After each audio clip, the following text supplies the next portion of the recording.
Hello, boys and girls, and welcome to another Art with Miss Taub. Did you know that there is a holiday called International Dot Day? Yes, dot. Like what I'm wearing all over my shirt. I even have some dots here, and I have some dots here. I wanted to celebrate International Dot Day with you guys. International Dot Day is actually on the 15th of September. But I figured since we were doing our art supply survey, I would have you create your dot masterpieces this week instead.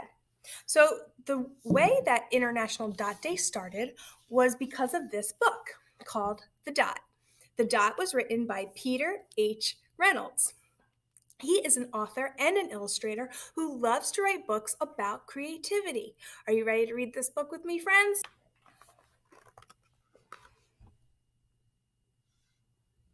Art class was over, but Vashti sat glued to her chair. Her paper was empty.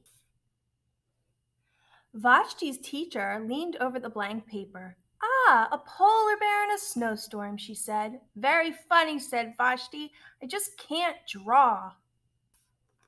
Her teacher smiled. Just make a mark and see where it takes you. Vashti grabbed a marker and gave the paper a good, strong jab. There! Her teacher picked up the paper and studied it carefully. She pushed the paper towards Vashti and said quietly, now sign it. Vashti thought for a moment, well, maybe I can't draw, but I can sign my name. The next week, when Vashti walked into art class, she was surprised to see what was hanging above her teacher's desk. It was the little dot that she had drawn, her dot, all framed in a swirly gold. I can make a better dot than that. She opened her never-before-used set of watercolors and got to work. Vashti painted and painted a red dot, a purple dot, a yellow dot, a blue dot. The blue mixed with the yellow. She discovered that she could make a green dot. Vashti kept experimenting, lots of little dots in many colors. We know that blue and yellow make green. What other colors do you know how to make? If I can make little dots, I can make big dots too. Vashti splashed her colors with a bigger brush on bigger paper to make bigger dots. Vashti even made a dot by not painting a dot. At the school art show a few months later, Vashti's many dots made quite a splash. Vashti noticed a little boy gazing up at her. You're a really great artist. I wish I could draw like you, he said.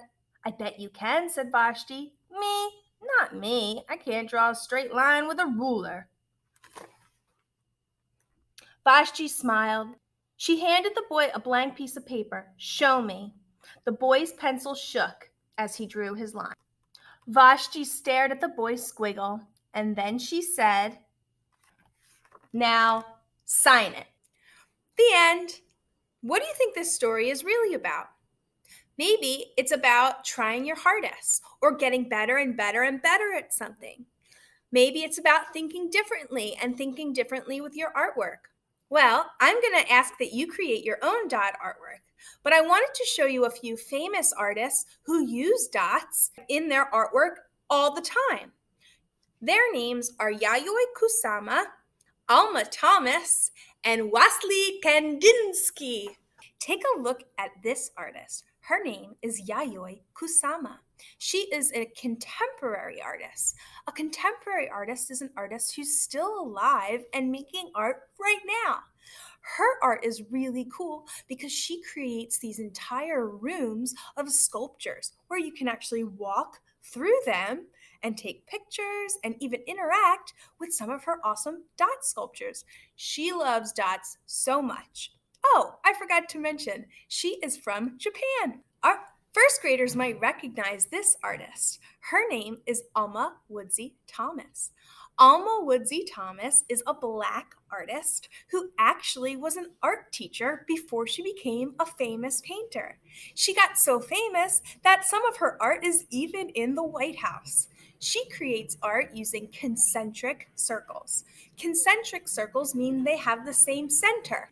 So it's a circle inside of another circle, inside of another circle, inside of another circle. Last year, when my first graders were in kindergarten, we created collages inspired by Alma Thomas. Maybe you could create another artwork, but this time use a different material. Our last dot artist is named Wasily Kandinsky. Yes, I know it says Vasily, but he is from Russia, and in Russia, V's sound like W's. He is an abstract painter. That means he doesn't paint something that has a name. He uses lines and shapes and color to create his artwork. He also uses concentric circles in this painting, where it is a circle inside of a circle inside of a circle. So many dots. Take a look at these dots or these dots. He also loved to use line in his artwork. Wasily Kandinsky is also famous for listening to classical music while he painted. Maybe that's something that you could try. I'm going to show you a few dots that I made, but feel free to use any materials that you have at home. Can't wait to see it.